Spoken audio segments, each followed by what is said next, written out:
स्वागत आहे तुमचं इनगाव 24 तास मध्ये। तांबोसे येथील सरकारी प्राथमिक विद्यालयाचे वार्षिक स्नेहसंमेलन आणि बक्षीस वितरण सोहळा मोठ्या उत्साहात पार पडला। कार्यक्रमाला प्रमुख पाहुणे म्हणून पत्रकार निवृत्ती शिरोडकर आणि कृष्णा पालेकर उपस्थित होते। मुख्याध्यापिका सौ आंबिये यांच्या मार्गदर्शनाखाली विद्यार्थी आणि पालकांनी उत्साहात सहभाग घेतला। या सोहळ्यात विविध सांस्कृतिक कार्यक्रमांबरोबरच गुणवंत विद्यार्थ्यांना सन्मानित करण्यात आले।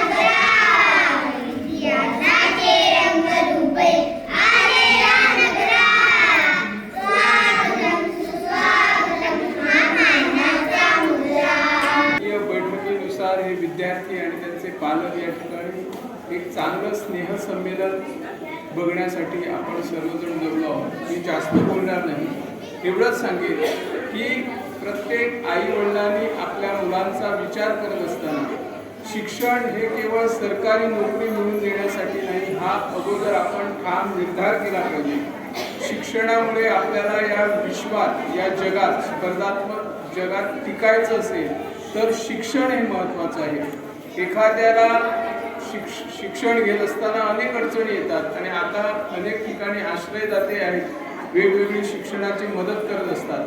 परंतु शिक्षण घेत असताना एखाद्याला जर एखादी सरकारी नोकरी मिळाली आणि त्याने आपला घर संसार केला, त्या पलीकडे जात एखाद्याने उद्योग क्षेत्रात यावं, त्यांनी उद्योगपती बनावं, उद्योजक बनावं आणि इतरांना नोकऱ्या देण्याचं काम करण्याचं कार्य केलं पाहिजे।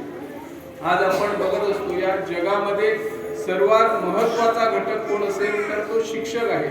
सर्व आम्हाला शिक्षक घडवत असतो आणि शिक्षक संस्कारमय जीवन सर्वांना देत असतात। त्यामुळे कधीही विद्यार्थ्यांनी म्हणा किंवा आपण जेव्हा मोठे व्हाल तेव्हा शिक्षकांना कधी विसरू नका। जे शिक्षक आहेत ते शिक्षक प्रत्येक विद्यार्थ्याला चांगलं ज्ञान देण्यासाठी प्रयत्न करत असतात। एखादा जर मुलगा शिकायला कमी असेल पण त्याच्यात इतर जर चांगले गुण असेल तर ओळखण्याची पारख कोण करत असेल तर तो शिक्षक करत असेल, याची आपण नोंद घेतली पाहिजे।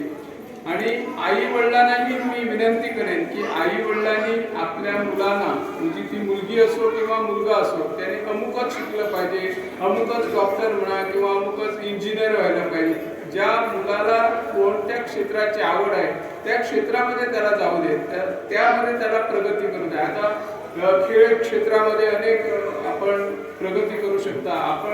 आम्ही आजपर्यंत आता 30 वर्षापेक्षा जास्त काळ पत्रकारिता क्षेत्रात आहोत। आमच्याकडे जरी कमी शिक्षण असलं तरी अनुभवातून माणूस शिकत असतो आणि प्रत्येक विद्यार्थ्यांनी आई वडिलांचं ऐकत असताना जे आपले आई वडील आपल्या विद्यार्थ्यांसाठी किंवा पाल्यांसाठी अनेक प्रकारचे संस्कार देत असताना अनेक कष्ट सोसत असतात, त्या पालकांनाही विद्यार्थ्यांनी कधी विसरू नये असं मी या ठिकाणी मुद्दाम आवर्जून सांगेन। आणि भले व्हावेत, देशाचे चांगले नागरिक व्हावेत। जसं योगदान आपल्या शिक्षकांचं असतं तसं पालक शिक्षकांचंही योगदान संयुक्तपणे असतं, तेवढं मी सांगेन। आणि आज विद्यार्थी या ठिकाणी सुरुवातीला एक चांगल्या प्रकारचं स्वागत गीत या ठिकाणी सादर केलं। कुठलाही स्वर, ताल, लय नसताना त्यांच्यानी आपल्या आवाजामध्ये एक चांगलं स्वागत सादर केलं, त्याबद्दल मी त्या विद्यार्थ्यांचे अभिनंदन करतो। आणि खरं म्हणजे मी माझ्याकडे तरी मी स्वतः कुठल्या व्यासपीठावर जाण्यासाठी येत नाही। मला मुख्याध्यापिकेने फोन केला, मी तेव्हा ड्रायव्हिंग करत होतो। मी म्हटलं एखादा कार्यक्रम असेल, कार्यक्रमाचं चित्रीकरण किंवा एखादा न्यूज करण्यासाठी मी येणार असं तिला हो म्हटलं।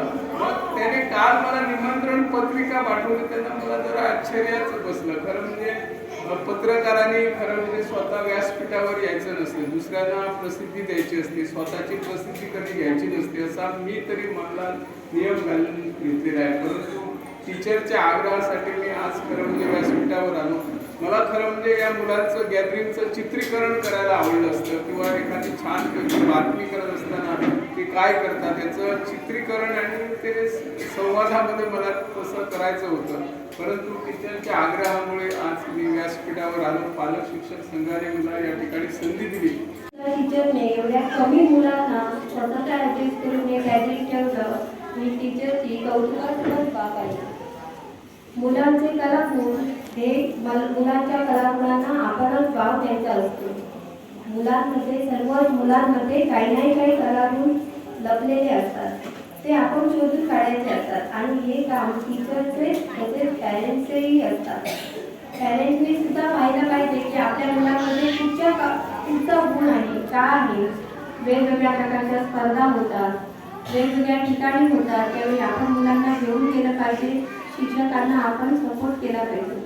आता आपण सर्वजण पाहतो आहे, सर्वजण इंग्लिश शाळांमध्ये, मोठ्या मोठ्या बाहेरच्या शाळांमध्ये मुलांना घालतात, कशाला चांगलं शिक्षण मिळतं. पण ज्यावेळी आपण स्वतः जाऊन पाहतो त्यावेळेची मी त्यांना दोष देत नाही किंवा त्यांच्या विरोधातही तुम्हाला भडकत नाही किंवा सांगत नाही. पण आजकाल अनेक शाळांमध्ये असं पाहायला मिळतं की मुलांमध्ये भेदभाव केला जातो. अमुकच अशा मुलांना प्रोत्साहन करून त्यांना पुढे काढलं जातं, थोड्यांना मागे काढलं जातं. इतर पॉलिटिक्स असतील आणि कुठे आणि कोण असतील त्यांच्या मुलांना वरती काढलं जातं आणि सर्वसाधारण जी मुलं आहेत ती अशीच करून जातात. आपण खूप ॲडमिशन देऊन पैसे भरून आपल्या मुलांची चांगल्या स्कूलमध्ये ॲडमिशन करतो.